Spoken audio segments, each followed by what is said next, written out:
今日咧係我哋想同大家分享下咧我哋嘅夢行者育成之旅。咁有我 Dolphin 啦，同埋有林在喺度嘅。Hello，Hello，大家好。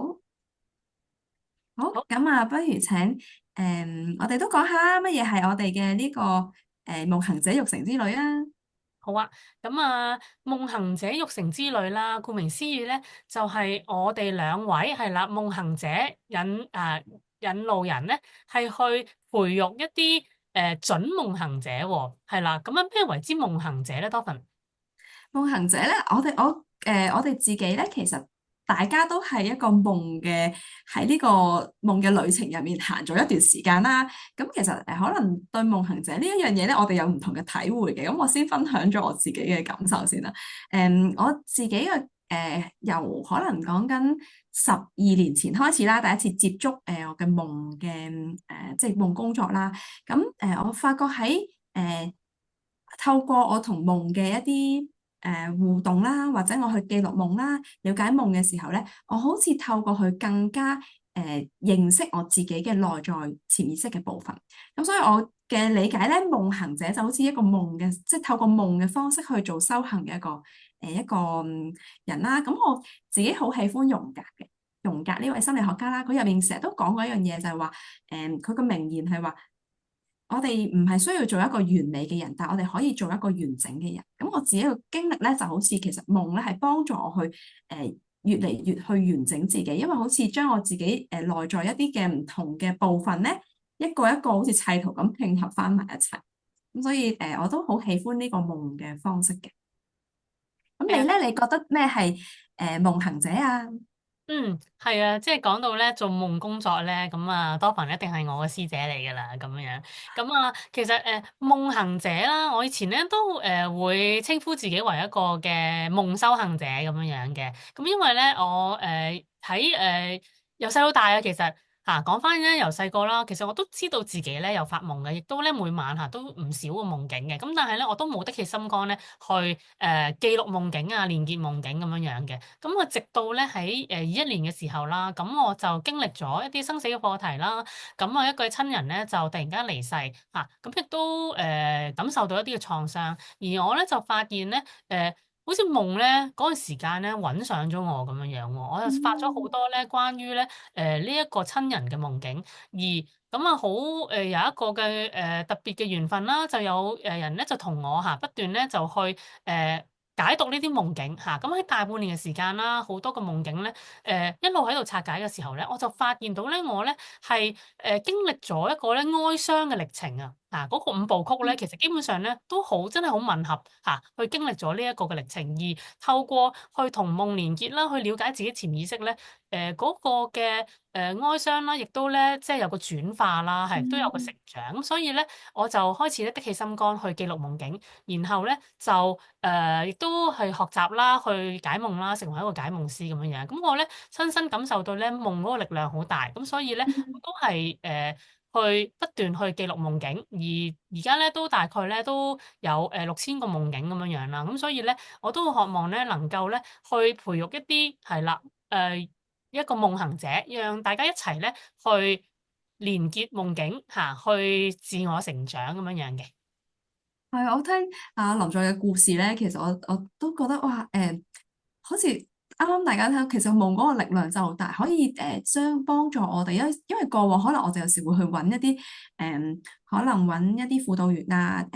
其他嘅即係人去支援我哋自己嘅一啲內在工作啦。但係原來其實我哋透過同夢工作咧，好似已經可以幫助到我哋自己經歷一啲生命入面好重要嘅一啲時刻啊，或者可能甚至可能一啲好唔容易嘅時候，其實我哋透過夢嘅工作，其實原來都幫助到我哋可以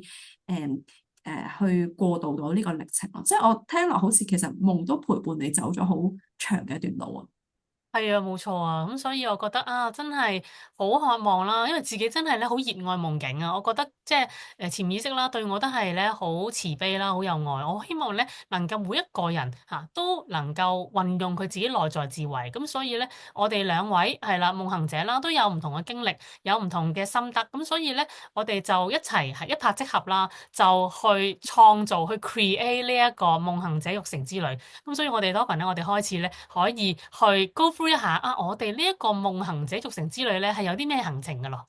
嗯，好啊。嗱，咁其實咧，頭先大家聽到啊，林在佢講話，佢好似我個感覺咧，佢個夢製作公司咧真係好勤力嘅，咁佢即係咁多，即係佢記錄咗已經6000個夢啦，係咪？頭先聽你講係3年幾嘅時間，咁我咧都好坦白講咧，我自己當初雖然我好早開始接觸夢嘅工作啦，但係我自己最開始嘅時候咧，其實唔容易記錄到自己嘅夢啊，因為我覺得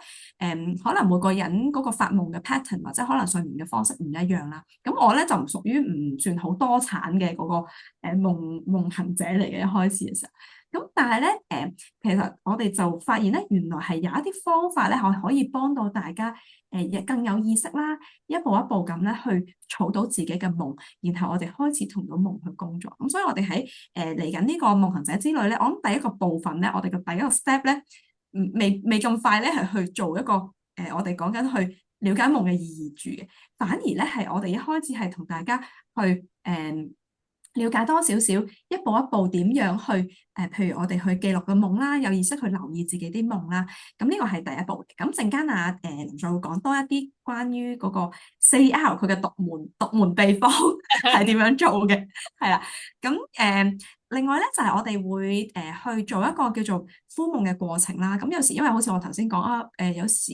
我哋聽落啊，係咪要等有啲夢先至可以去記錄啊？咁其實又未必嘅，我哋有其他方法嘅。咁所以呼夢就係一個方式啦。咁另外我哋會喺生活入面其實都有好多我哋講緊話有一啲叫有意義嘅巧合共時性嘅部分咧，其實係幫助到我哋去同潛意識去工作嘅。咁我哋第三節咧，我哋就會去講到呢個部分啦。咁最後咧，我哋就其實我同阿林在咧係因着咧心靈拼貼而認識嘅，係啦。咁所以我哋都發現啦，原來心靈拼貼同夢境嘅工作咧係一個好似伴侶咁啊，可以即係好配合到，互相配合到。咁我哋都好想透過心靈拼貼去同大家去同你嘅夢去對話啦。咁呢個我哋陣間會再講多少少係咩嚟？嗯，好啊。咁我哋可以逐個逐個有多少少 information 啦，俾大嗯。家。好，咁啊，我哋第一節咧就會去講夢工作 step by step 啦。咁咧，我自己咧就 create 咗一個4R 輕鬆連結夢與潛意識4部曲啦。咁都係因為我同潛意識咧連結得好 friend 底嘅時候咧，咁我個創意咧就變得咧爆發得好犀利啦。咁呢一個都係咧，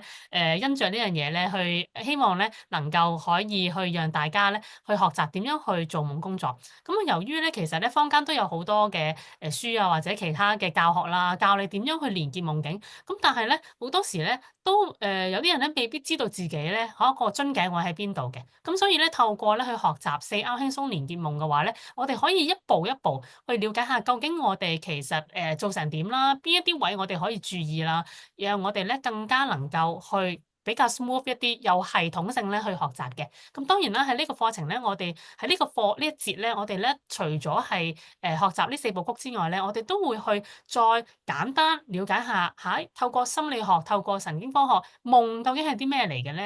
咧？大部分人對夢有啲咩迷思咧？而夢究竟有咩價值咧？點解我哋要做夢工作咧？咁呢一度我哋第一節咧最 basic，我哋都要學習呢一樣嘢嘅。嗯。好，咁啊，去到第二節啦。第二節咧，我哋咧就會去做呼夢 dream incubation，係開啟內在指引之門。咁其實咧，dream incubation 咧唔係一啲話好離地一啲嘢嚟嘅。其實咧，好多嘅心理學家咧都會用佢去同佢哋嘅客人啦，去話俾佢聽啊。其實咧可以咁樣去同潛意識溝通嘅，係啦，好有趣就係啦，即係其實我哋本身咧好多時我哋如果有啲咩問題咧，好多人可能會問呢一個老師啦，問屋企人啦，問朋友啦，甚至乎而家咧啲人咧問 Google 大神啊，問 ChatGPT 啦。咁但係咧，其實呢啲嘅答案咧，我哋收到未必真係咧適合我哋自己嘅喎。咁究竟其實問邊一個最好咧？咁當然咧，其實就問我哋潛意識啦，因為潛意識咧其實都係我哋一部分，佢咧係能夠我係一個大數據啊，佢本身係一個超大嘅數據，係了解我哋呢一個過去、現在、未來嘅。咁所以咧，如果我哋係學習點樣去呼夢，點樣去問夢問題嘅話咧，我哋咧其實咧能夠獲得一個咧非常之精準，係而且係 tailor made 俾自己嘅一個嘅答案啦，一啲方向啦。咁所以咧，我同多芬咧，其實咧都曾經咧係做過呢一個敷夢嘅，亦都咧係獲得好多嘅收穫啦，好多嘅指引啦。咁咧其實係絕對係讓我哋咧嗰個嘅人生咧係行少好多冤枉路嘅喎，係咪啊，多芬？嗯，冇錯，係啊，所以我哋喺嚟緊嗰個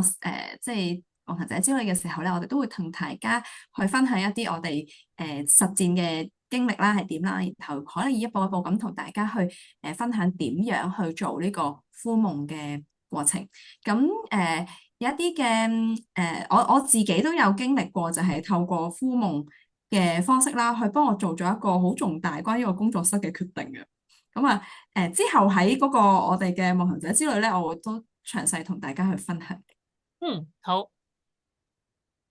咁啊，第三節啦。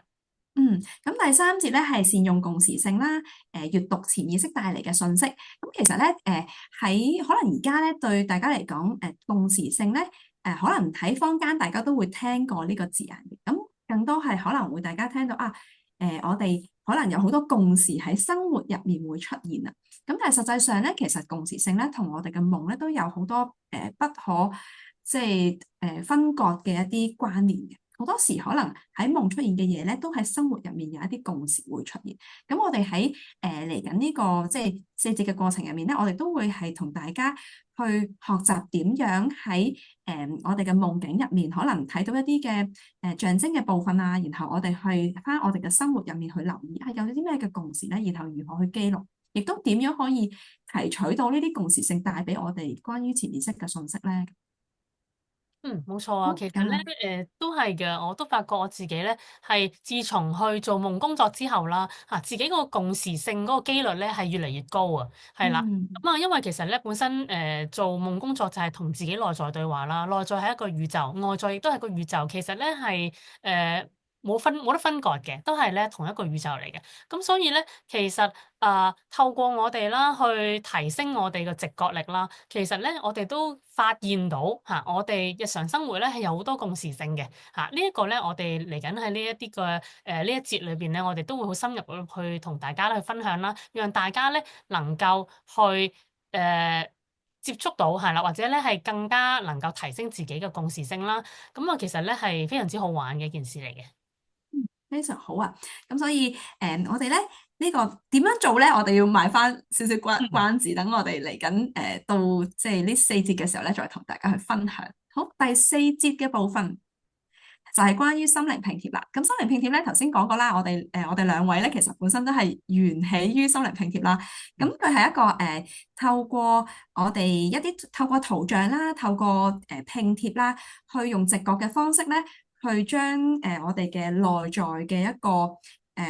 圖像去呈現喺一啲圖卡上面，攞俾大家望下呢個心靈拼貼嘅圖卡。嗯，我呢幾張咧都係我嘅夢嘅圖卡嚟嘅。係啊，我都有啊。咁係啊，林就陣間都可以分享，佢有好多啊。好。我咧就有幾張，係啊，係。咁我都覺得好 powerful 嘅，因為其實咧本身心靈拼貼咧就係一個我哋透過圖像去了解自己潛意識嘅方式嚟嘅，但係佢本身其實唔一定淨係用喺夢入面嘅。咁所以其實本身佢就係一個幫助我哋自己做 inner work 啦，做內在工作，同埋我哋喺日常生活修行嘅一個方式。咁而同時間咧，當我哋運用應用喺夢境嘅夢工作入面嘅時候咧，佢就好似即係我成日覺得佢哋兩個真係好夾嘅咁樣。譬如我舉個例子啦，就係我曾經發過一個夢係關於我嘅即係嫲嫲啦咁樣，咁我就當時我自己去透過一啲傳統嘅一個解夢嘅方式啦，係啦，咁嘅時候咧，我發覺我睇到一個其中一面嘅係一個面向，咁但係當我做咗心靈拼貼嘅夢卡，再去閱讀同嗰個圖卡或者我嗰個夢境去對話，透過圖卡去同我嘅夢境去對話嘅時候咧，佢帶嚟嗰個信息咧係我自己都冇預計過，而且係好深刻，亦都影響咗一個因為我當時嫲嫲嘅離開啦，我都係透過呢個方式嚟處理一個我自己嘅哀傷嘅 process，同埋亦都係即係透過嗰張圖卡咧，我哋有曾經做完圖卡之後，我得到嘅第一個信息咧。我係將圖卡因此咧係改過個圖卡嘅即係嗰個呈現啊。然後透過呢個改變嘅時候咧，我發覺我嘅現實生活或者我喺對自己嘅同嫲嫲之間嗰種聯繫咧，係有一個好健康、好估唔到嘅一個轉變咯。咁所以我自己都覺得哇，原來一個夢嘅心靈拼貼圖卡咧係非常之有力量，而且係輕易輕鬆嘅，即係俾我個感覺就係、啊，有時可能一啲嘅療愈嘅過程啊，或者係一啲我哋自己 inner work 嘅過程，可能會覺得啊，會唔會好沉重咧？但係有時做夢卡嘅特別就係啊，其實都幾輕鬆好玩做嘅時候，但係讀嘅時候咧就會有好深刻，所以我都好喜歡透過心靈拼貼去同夢工作咯。咁而呢、一個即係過程，我哋就希望都會喺我哋呢4節入面。帶俾大家啊多一個用圖像好具體嘅方式去同你嘅夢連結嘅一個方式咯。嗯，嗯，係啊，咁咁啊，啊，其實我都係做咗好幾張嘅夢卡嗯啦，咁我都分享其中一個夢卡啦，就係呢一張嘅。咁咧話說咧，就有一個夢嘅，咁我就喺北歐啦，同另外一位同事一齊咁樣樣。咁咧就當時就係一個嘅比較古色古香嘅酒店入邊一個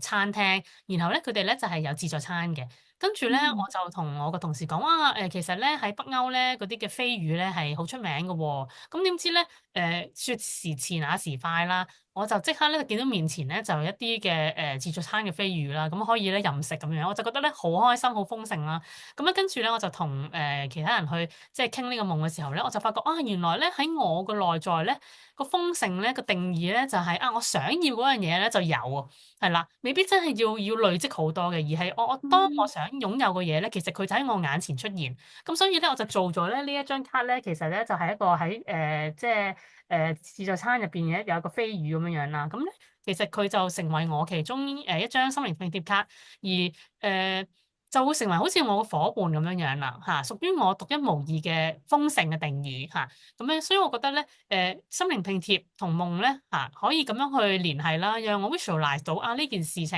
而我哋日後咧，亦都可以咧，即係定期抽卡啦，啊，咁樣讓我哋嗰個呢一個嘅 energy 咧，都可以咧陪伴住我哋嚇，提醒咗我哋好多嘢咁樣樣。咁所以咧，我覺得心靈拼貼夢卡咧，真係非常之好用，而且咧嗰個過程又好玩簡單啦。我哋可以咧提取咗夢嗰個嘅精髓，亦都咧嗯係完全運用到我哋嘅內在智慧。頭先咧，我好同意多朋所講啦，可能我哋咧有時有啲好沉重嘅夢境，但係我哋咧每一次開卡，我哋開卡嘅意思咧，即係同我哋個圖卡對話嘅時候咧，我哋其實每一張圖卡嚇，每一個 message 咧，其實都係一個禮物嚟嘅，嗯係啦。呢個禮物其實係點樣去讓你獲得嗰個嗰個 gift 咧？呢個咧就係每一張圖卡佢嗰種 amazing 嘅一樣嘢啦嚇。每一次咧，我哋開卡咧都會咧有一種感動啦，同埋咧有嗯。一種祝福嘅感覺嘅。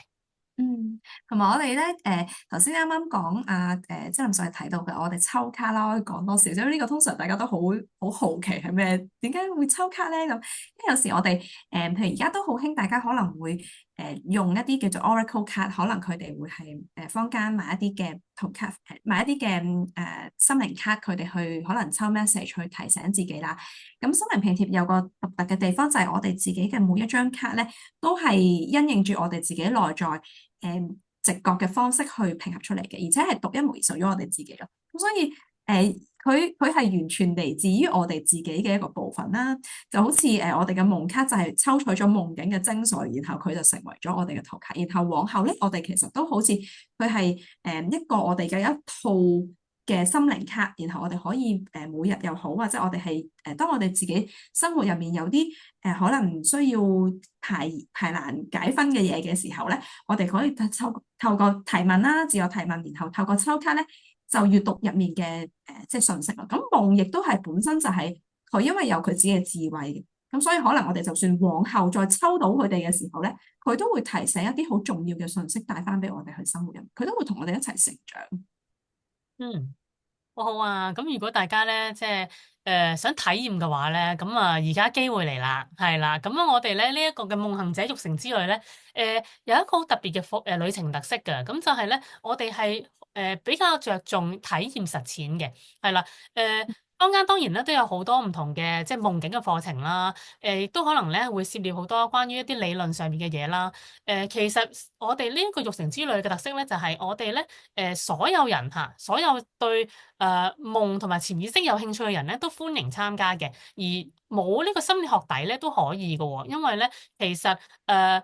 有心理學底當然係一個輔助啦，但係其實咧我哋咧一路 keep 住去實踐夢工作嘅時候咧，我哋慢慢其實咧係能夠去了解到我哋其實內在嗰個智慧啦，去感受到夢境嚇，感受到佢當中俾我哋嘅信息，係呢個咧係慢慢去持續做咧，就能夠去做到一件事情。咁所以咧，我哋咧都係咧要好踏實嘅，係啦係啦，慢慢。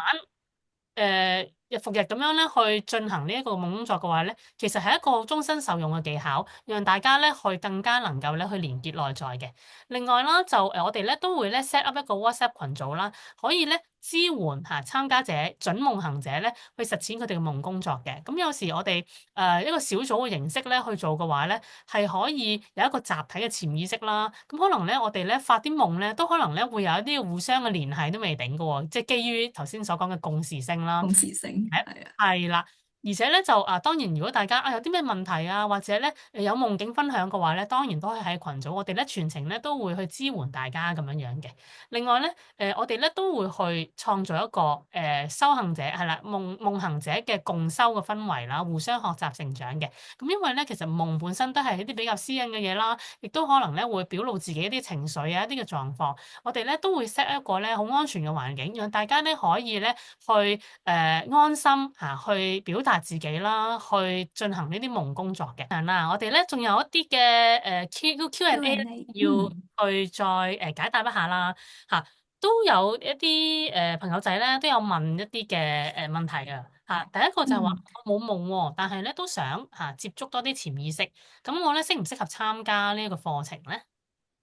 適合啊，因為其實咧好多朋友會講話哦，我冇夢，即係呢個咧就有啲似我頭先一開始講話，其實我原本都唔係一個好多夢嘅朋友啦，但係其實咧我後來先發現其實唔係我冇夢，只係我唔記得啲夢啫。咁而我甚至會話其實係我哋未必有一個好系統嘅方式去學習點樣去記錄或者去keep 低我哋嘅夢嘅 journal。咁所以嚟緊其實就係喺呢個歷程入面咧，我哋會幫助大家好輕鬆啊，好簡單咁樣去一步一步去同你哋嘅夢去連結嘅。咁另外咧，有朋友就會問咯喎，咦，我哋如果即係參加呢個即係呢個過程嘅時候，係咪日日都要記錄啲夢㗎？咁樣我好多功課係啦。做㗎咁。咁正如頭先多文所講啦，其實每一個人咧嗰個 pacing 啦，又或者咧佢記得記錄夢境嗰個密度咧，都未必一樣嘅。其實按住自己嘅步伐就 OK 嘅啦。好似可能我咁樣嘅，我成日記到，咁咪記咯。如果冇負擔嘅，咁我可以記錄咯。咁如果要多文咁，可能定期記錄嘅，咁其實我都覺得係完全冇問題嘅。咁只要我哋帶住一個 intention，帶住一個意願，我哋係做緊夢工作嘅。咁咧同潛意識有一個咁樣嘅溝通咁其實咧佢就會定期會提供一啲夢境俾你哋，咁所以咧嗯。如果真係需要日日去記嘅。嗯。好。咁另外啦咁另外。就有一個朋友仔啦，佢問咧課程咧會唔會教解夢喎？嗯，咁其實咧，我哋今次嘅課程咧係會比較多着重喺夢工作嘅實踐入面嘅。咁所以咧，而夢工作咧，我哋特別好想提，即係好想帶出一樣嘢咧，就係其實我哋每個人都有一個解夢或者我哋理解自己嘅夢嘅能力嘅。只係可能過往我哋未必有一個好具體嘅方式，我哋點樣去做咯？咁其實我哋就係喺成個夢行者之旅入面咧，我哋係好特別想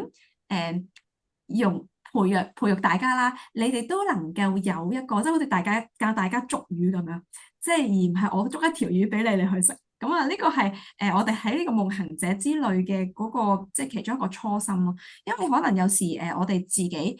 過往我自己嘅經歷就係我最開始可能有一啲提問啊、疑問啊，或者我有一個夢啊，我好似好想都揾人哋去幫手去解。咁我覺得有時有啲夢我哋自己真係冇辦法好